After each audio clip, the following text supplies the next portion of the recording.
Hey, honey. Merry Christmas. Our first one together. Honestly, I still find it hard to believe.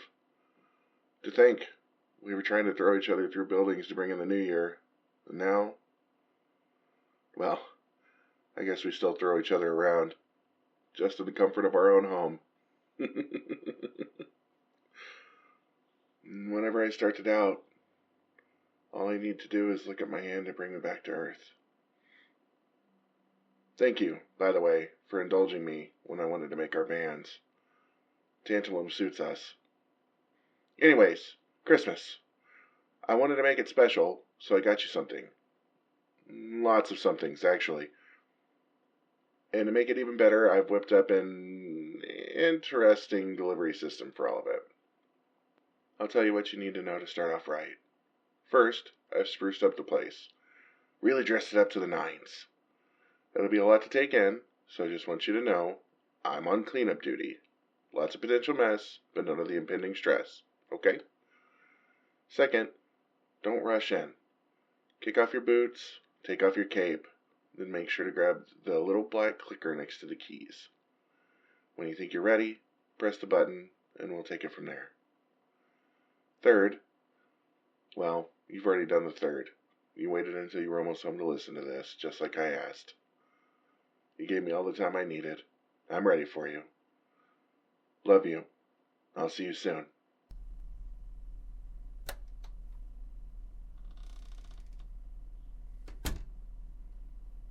Well, well, look who's gone and stumbled into my lair. You certainly took your sweet time tracking me down. Oh, this den of villainy may have begun as your home, but it was all too easy to turn it into mine. Your husband, that hopeless romantic and pilot, why, I've locked him away. Wouldn't you like to know? If you want to rescue your precious darling, then you know what to do. Make your way through my lair, conquer my dastardly traps, and maybe, just maybe, you'll rescue him from the deepest, darkest depths of my schemes. What? No, you wouldn't dare. Well, if you truly are so boorish as to force your way into my control room, then your beloved will be sad. That's right. As a precaution for this very scenario, I've injected a nanomachine into your other half. A harmless little thing if left alone, but if someone were to, say, force their way to me, that tiny bug will start pumping out chemicals that will plunge your sweetheart into inconsolable despair.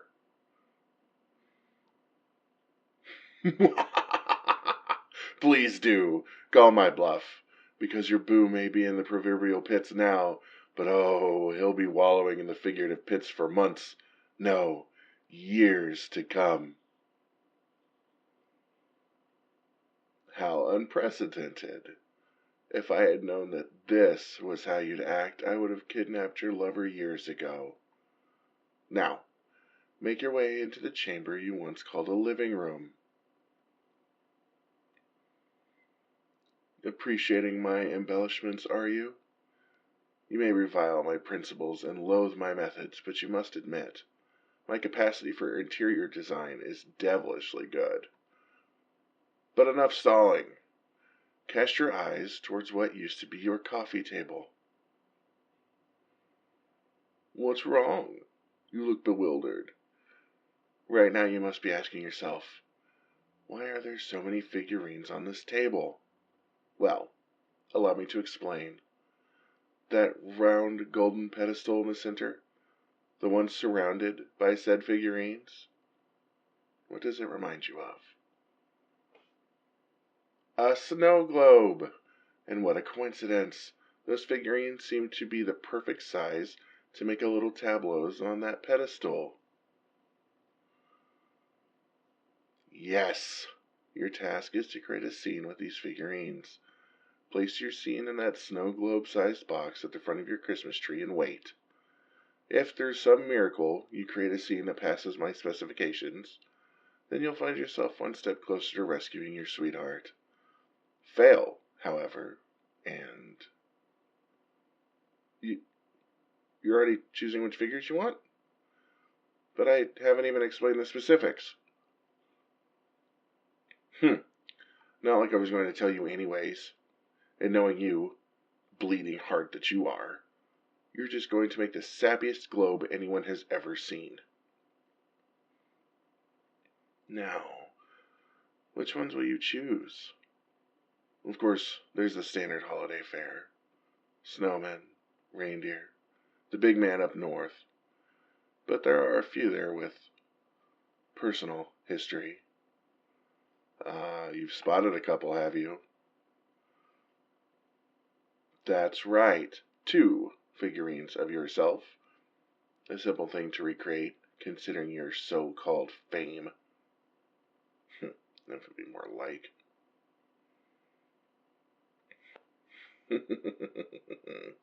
That is the question, isn't it? Of course I'd be able to replicate your suit. I have more than enough reference materials. But tell me, how do you think I know your favorite civilian outfit?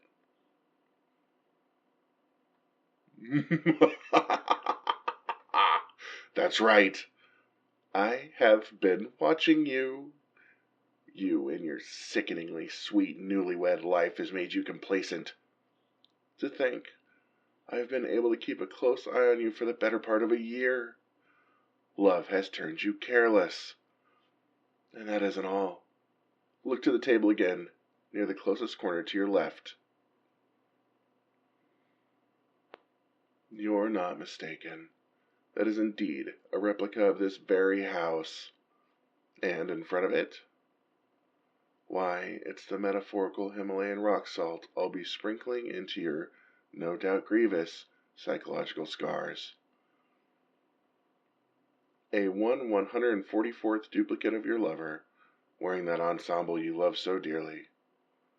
Now, when you inevitably blunder at my trials, you will have this perfect little reminder of what you have lost.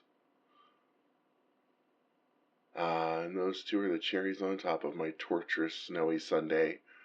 My old base of operations, depicted as it was before you took the liberty of trashing it over and over again. I had to abandon that old workshop, by the way. No thanks to you. I did love the old place.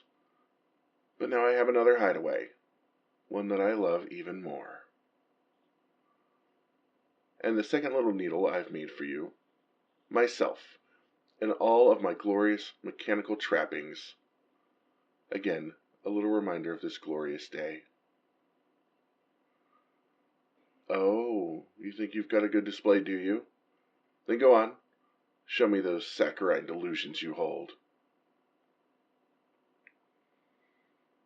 Oh, how shocking.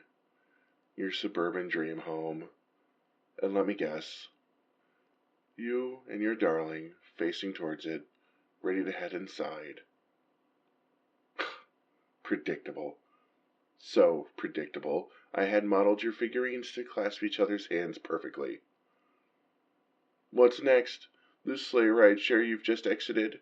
Kris Kringle waving the happy couple goodbye? Alright. You've placed your alter ego behind you. Your depiction of a double life? Mildly interesting, but not mild base. Behind yourself and your husband. Where are you going with this exactly? Me? Next to you? You truly are saccharine. Sickening. What next? Will you try to force your tiny hand into mine? Good luck, hero, because you and I will never... What? Cease. Stop your juvenile giggling. You must have used your monstrous strength to snap my figures together. I would make no such mistake. I am not flustered. And even if I was taken aback, it's only because of how scarily accurate my prediction was. You actually did make the sappiest snow globe on this planet. Ugh, enough of your jibes. If you're done, place your tableau into the box. Good. Now, to wait for judgment. You can still run, you know. Flee this house. Save yourself from the shame of failing an arts and crafts project. I have to save the light of my life. Ugh, your heroes and your sentiments. There, the box has rendered its verdict. Now, undo its delightful self-wrapping mechanism, developed by yours truly, by the way, and let us discover your aptitude for the arts. Now, if you succeeded, and I highly doubt you did, you'll find a proper, glass-encased snow globe of your scene. But if you fail, all you'll find in that box is the charred remains of your little model narrative and your husband's well-being. You passed. Count your lucky stars. But this is only the beginning. Now the real test begins. Look closely at your precious snow globe. Do you see that loop of thread at the top? That's right. That is not just a snow globe. It is also an ornament. Now, look at your Christmas tree and guess what's about to happen. Correct again.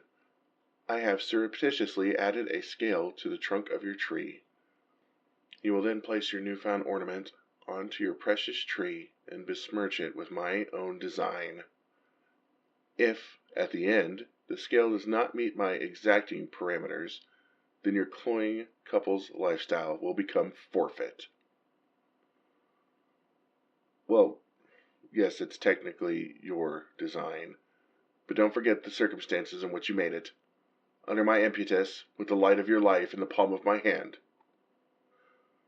Besides, your aesthetic sensibilities, dashed upon the rocks. You will never look at this tree again without seeing my mark plastered over your grand design. Now choose. Disfigure your symbol of holiday cheer. Well now, consider me surprised. I didn't even tell you that you could remove ornaments, and to get rid of the one at the very center of the tree. Your dearly beloved was saying that was your favorite one. Oh, is that right? Things have changed. I'm certain your husband would love to hear that another man has changed your household dynamic. Congratulations. You've done it. Again. The Lord truly must favor the fearless. Well, what are you waiting for? On to the kitchen with you. Into your next trial.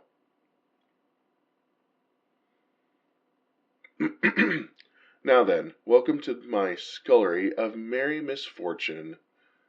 Take in the delectable smell, the lingering aroma of spice and infectious cheer.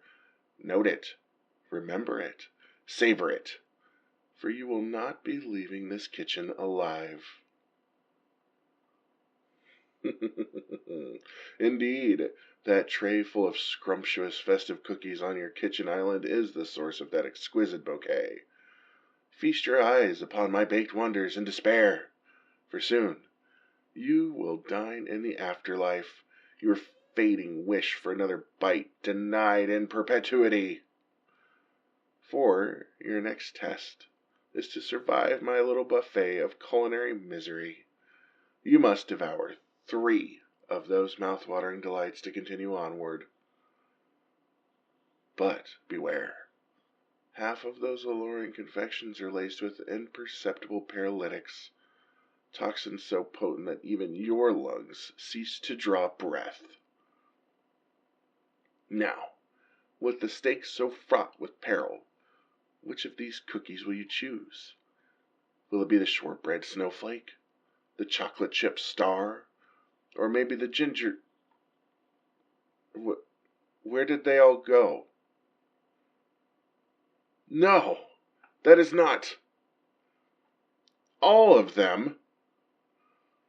I understand that your metabolism is superhuman, but did you even chew? Do your taste buds process at the speed of light? Are you even able to appreciate the textures of... Sorry? Which one?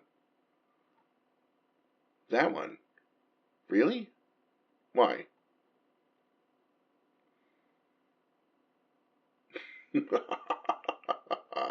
I know that this is the season of giving, but are you truly so wrapped up in holiday cheer that you would just give away such a glaring weakness? Mark my words, never again will you be able to taste a cookie of that caliber without thinking of me. Not that you'll have much opportunity to eat anything else in your waking life. Soon, a most exquisite pain will envelop your entire body, and I alone will witness your pitiful fall from grace. How? How is your face not plastered to the floor? How are you still breathing? Could it be? Could all of those poisons at those doses have neutralized one another? So this is what I get for overlooking my doctorate in toxicology. Well, it seems that you, by the skin of your teeth, have survived. But we're not finished yet. For right next to that empty tray stands a thermos. A thermos filled with a no doubt recognizable beverage. Ugh, that maudlin little grin. I realize that you enjoy that particular concoction, but remember that it is I who brewed it up. And I have made sure that you will never forget your place once you take a sip of my little potion. Because while its fragrance inflames your sentiments, while its taste may delight you, and while its warmth may comfort you to your core, that is not the drink you adore and remember. For I have incorporated yet another vile substance into the mix, a most repulsive neurotoxin that will turn to mush even the most stalwart of minds. A sip is all it will take to render you susceptible to even the most loathsome of values. Knowing this, you must drink from that thermos and place your integrity and dignity into my hands. But I'm not a monster. I'll grant you a sliver of mercy. If you can somehow manage to down a quarter of that thermos, and if you somehow retain the willpower, then you may carry on. Oh, I shall enjoy seeing this. The sight of your eyes glazing over, your countenance drooping as your brain fogs and loses itself. At last, I shall rip those lofty ideals out of your head and... Excuse me. May you bring the thermos? You've already finished off a quarter. You chugged my poison? Foolish. Your thirst has doomed you. Listen well, because I shall shape your identity forevermore. Give up. Give up on your dreams. Give up your fight for justice. Give up your cozy life in this house. And most of all, give up on your husband. Abandon your happiness and let me have this world as I am owed. No, thank you. What do you mean, no thank you?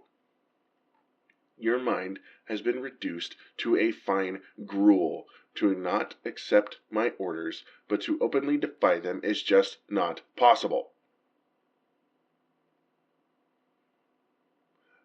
This is not an error on my part. I made sure that none of the paralytics in the cookies counteracted the neurotoxin. So how are you resisting? Love? Love? You're telling me that you love your husband so much your body can atomize poison? Ugh, enough of this farce. Get your sentimental nonsense out of my kitchen. To the dining room with you. I heard you the first time. Bring that damnable thermos with you for all I care. I'll destroy both it and you in one fell swoop. Behold, a gingerbread fortress of my own design. Does it not strike fear into your heart?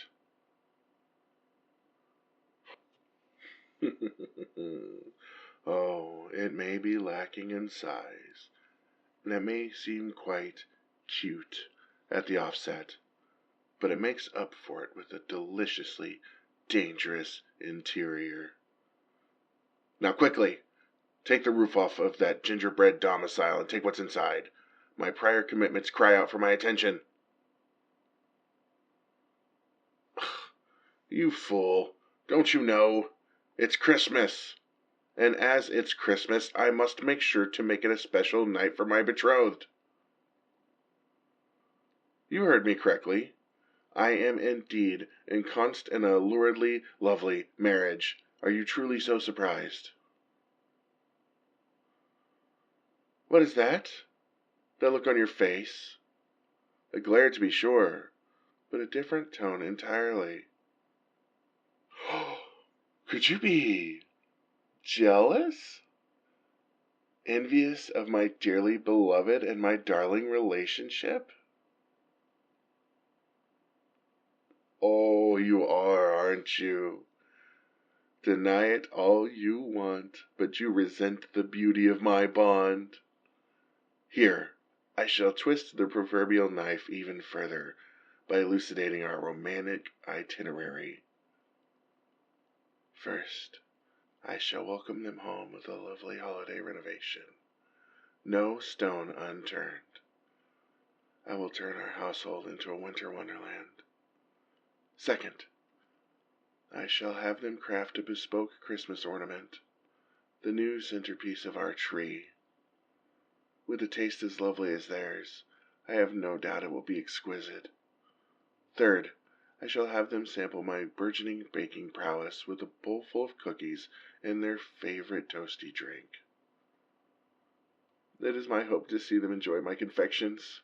A spotless bowl and an emptied glass would be a dream come true. And last, but absolutely not least, I shall present to them a gift so rare, so esoterically loving, that nothing in the world will ever compare. Are you laughing? Well, if you think it's so funny, let's hear your romantic plans then.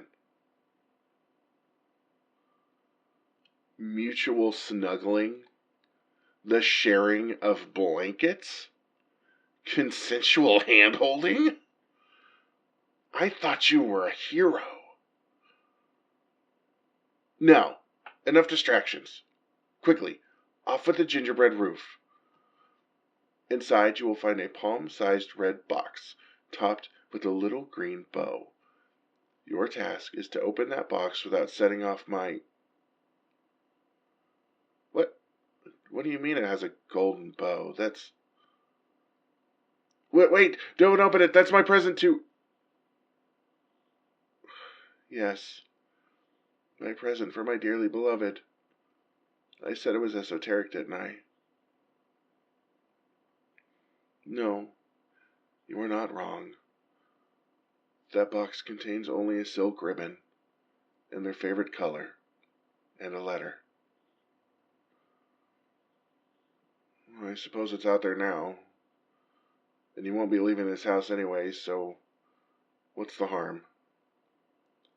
My marriage is beautiful. It is everything I could have asked for and more. Yet, our relationship is still fledgling. I have only truly come to know them this past year. We live busy lives, and our schedules conflict more often than they converge. Even so, we make the most of our time together. I love her dearly. I make sure she knows that in any way I can, because she makes sure to let me know she reciprocates. But I've come to realize that I might not know her all that well. I question sometimes, what would she like for dinner? Would she prefer me shouting my love from the rooftops, or whispering it in her ear? Should I ask her for some company as I fold the laundry or wash the dishes? And I wondered what she would like for Christmas. So, I was hoping to give that ribbon to my spouse, so that she can choose a present for herself. I would ask her to tie it around whatever she desired most. Then I would do everything in my power to make sure that it was hers. That's what that silk ribbon means. Truly? You think she'll appreciate it? You're certain? I mean, is the color okay? The length? How about the material? Quality silk is so hard to get these days, and I think there may be better... Oh, good. I'm certain they'll enjoy it then. Hold on. Don't tell me you intended to read my letter as well. Have you not done enough? Surely you don't need to read... Your eyes are misting up. Does that mean it's... Oh, that's a relief. Why, I must be more skilled at wordcraft than I thought. Oh, I'm certain that that's what my precious darling will be saying too. Well, my dining room stratagem has failed. Though, I don't seem to mind. That means that it's finally time. Head to my control room. Let us settle this once and for all.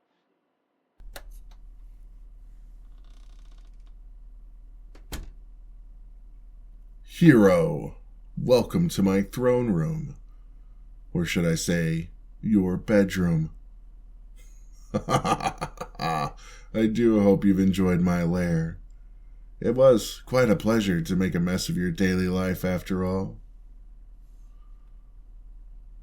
I wouldn't do that if I were you, Hero. I know full well that I'm no match for you without my suits. That's why I've instead gone and developed an untouchable defense system. Look to the sky. Witness the artifact that spells your doom.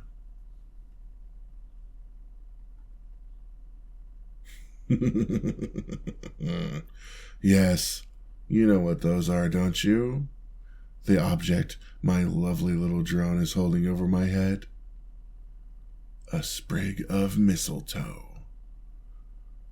That's right. If you wish to free your husband, you must claim the key from me. And to do that, you must step under this very mistletoe. To save your husband, you must kiss me, your loathed nemesis. Oh, the irony, the humanity. However, could a pure-hearted hero do such a cruel... What?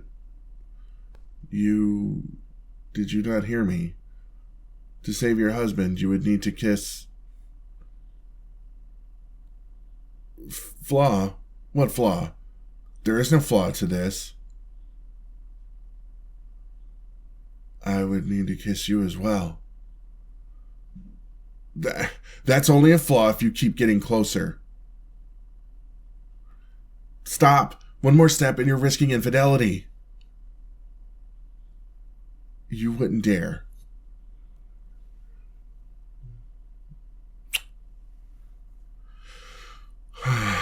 My darling hero, that was a good show.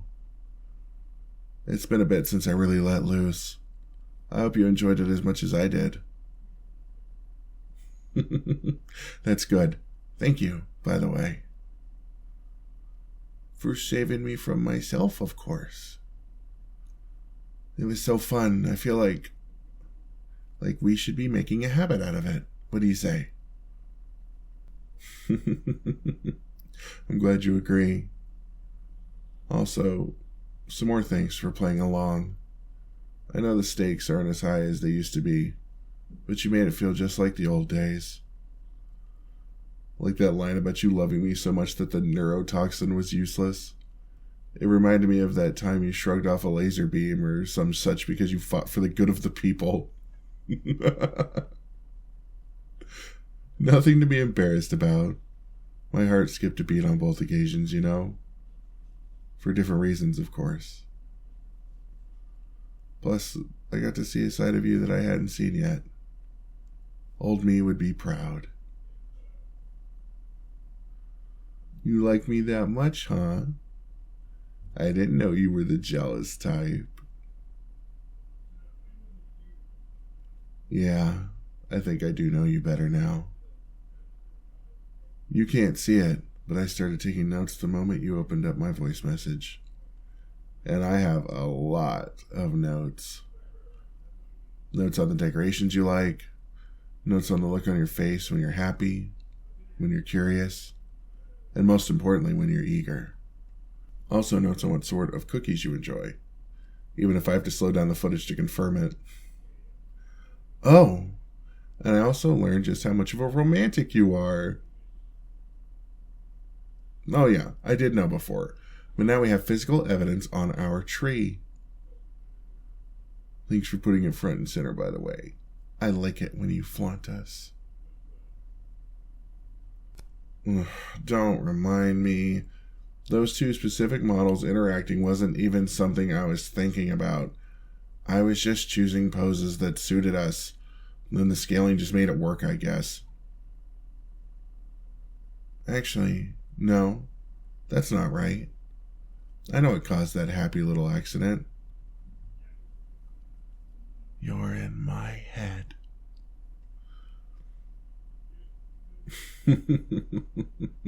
I just made an addendum, by the way. I really do love your honesty. Lift my chin? Sure. Around my neck, huh? No, it's not too tight at all. Well, how do I look? Am I a decent gift? I'm flattered. I'm not arrogant enough to say that I knew this was going to happen, but I was really, really hoping that it would. Thanks for choosing me, honey. Wait. Before you unwrap your present, you should let me know. Which one of me would you like to open? Your criminal mastermind? Or your sappy, dorky husband? Your criminal husband? Greedy. Good thing I can manage that. Enjoy. Well, you've caught me, reclaimed your house, freed your husband. All's well that ends well, right? So could I perhaps appeal to your better nature? Surely you could just hand me over to the authorities, right? No need for personal reparations, yes? Uh-oh.